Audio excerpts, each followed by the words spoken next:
Hello and welcome back to Checkpoint on Campus and happy Women's History Month. Today we are joined by a very special guest, her second time on the show, so official friend of the show by law. It is Jacquie Lamm.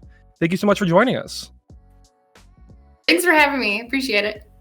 Of course. So the first thing we wanted to ask you is how did you get into gaming and esports in general? Like, what was that childhood path like that got you to where you are today? Sure. I've been a gamer my whole life. I started with, Super Nintendo and moved my way up to building my own PC eventually. I wanted to pursue a degree in higher education. In my very first class in my master's, I had a research class that had me picking something that I wanted to research. And I ended up picking esports and how to build a program. And it just kind of skyrocketed from there. I dedicated my entire master's degree to esports and programs for high schools and universities. And from there, I started consulting for both of them. And then I got the job at my university after I graduated. That's awesome. So speaking of the program, so it's a pretty young program. When we had you on last, we talked about it. So how's that been going? Because I know there's a lot of excitement for spring 2021. Yeah, it's been going great. We've kind of exploded a little bit. That happens a lot with programs, I think. They don't expect it to grow as fast as they did. We started off with 2 varsity teams, and we currently have 4 for our spring semester.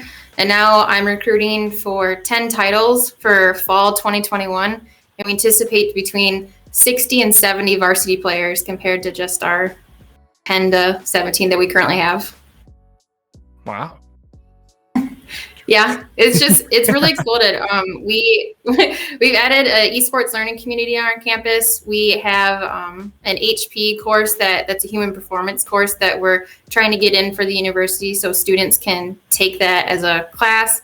And then we have so many other opportunities. We've got broadcasting, behind the scenes, our social media, and then just production and everything. It's really turned into one giant program.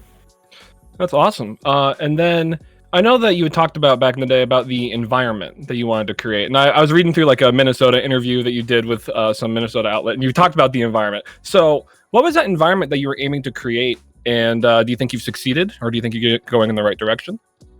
I think we're definitely going in the right direction. We hold a 0 toxicity policy for all of our players, and that includes their off time for any of their social media or their streams. It's really important that our players are showing a behavior that is positive and just overall mental health, and just really trying to grow that positivity. And so far, I think we've achieved it.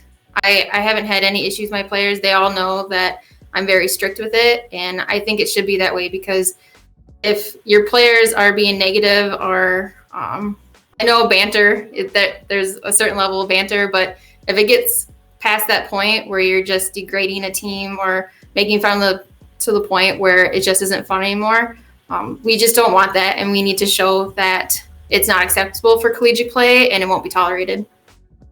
Yeah, in esports, it's so easy for that kind of a thing to happen, especially in like Smash. You're just bodying a kid. It's pretty easy to take that toxic road. Yeah, we have mental health coaches and a sports psychologist that volunteers also. So if any of our players are tilting a little bit or just can't communicate properly, we definitely get them set up with a meeting with them so that they can go over their thought process and what happened during that last match, and then how to move forward next time so that they can communicate positively with their teams and just kind of keep that mental flow going. If you have a bad teammate, it can really bring down your whole team, and then everyone just kind of suffers. Yeah, I feel like I've been hearing a lot more about esport programs that have mental coaches, and I think that's a very interesting, growing point of esports I never thought of before.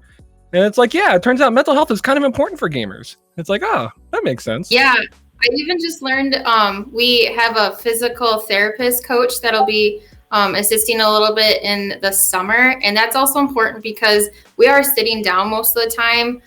Console players, they might sit a little bit different, but PC, you're sitting in your chair. You need to have an ergonomic, how do I say that? I don't know how to say that word.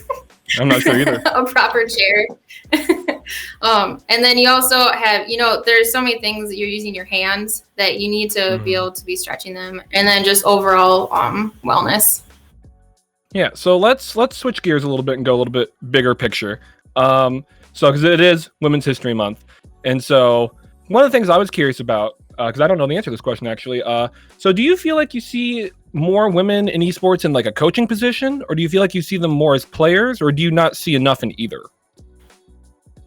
I definitely don't see enough in either, but I think it's becoming more and more acceptable. One of my really good friends that I met actually through NACE is the head coach for LTU, and her season starts in the spring, so I've been helping her, and she's just been a voice that I could go back to when I don't have someone maybe to talk to about some of the struggles as being a female coach, and so it's just nice to have that. But players, I feel like they are coming up. One of our goals for the upcoming years is really to target females and to have them come out. I feel like that even with all these women tournaments, they're good and bad, but sometimes women just don't want to turn on that mic. I have a deep set fear of that still today, and I can't do that. Turning on your mic is just, I literally shake sometimes because I'm like, what are they going to say to me? How are they going to treat me? And my mental, I can't do it. But so I'm hoping that some of the females that we do have coming on our team for the fall are able to be open and have a good camaraderie with their teammates. Yeah, how do you plan on targeting women? Because what's the right way to go about that? Because like you said, the tournaments can be good and it can be bad. It's kind of a mixed bag. So what's your strategy that you guys have planned? So far, just definitely looking through Twitch. We have Be Recruited, and then the other collegiate platforms to look for players.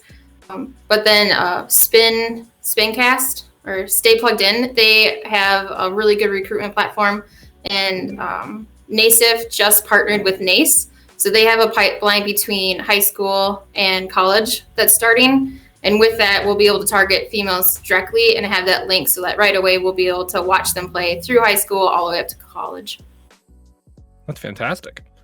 So last question, just kind of to wrap it all up. So overall, obviously we talked about tournaments being a mixed bag and how to target women in general, but overall, would you say it's heading in the right direction, or is there still a significant amount of work to be done? I still think there's a lot of work to be done, because I don't think a lot of universities have that zero toxicity policy. They might just kind of let it slide, or especially if they're not streaming, they might not notice it as much. I think we have a lot of work ahead of us, but it is going in the right direction. But I still think that there's a lot more that we need to do. Yeah. Well, Jacquie, thank you so much for coming on to the show. Again, official friend of the show. So hopefully we talk to you again someday. And thank you so much for coming on. Thanks. I really appreciate it.